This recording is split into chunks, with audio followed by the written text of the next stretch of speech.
A ball of mass m is dropped from rest at a height h and collides elastically with the floor, rebounding to its original height.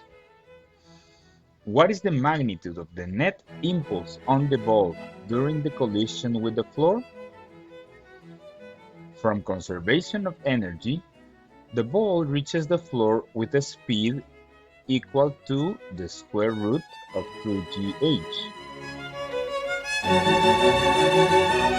Since the collision is completely elastic, the rebound velocity is also the square root of 2gh, just directed upward.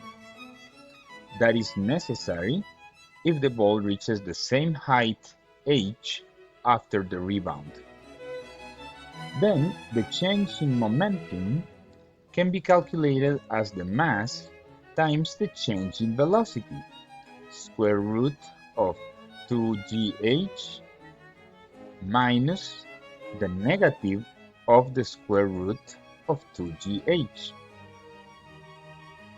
This is equal to 2 times the mass times the square root of 2gh, and that is equivalent to the expression in option E.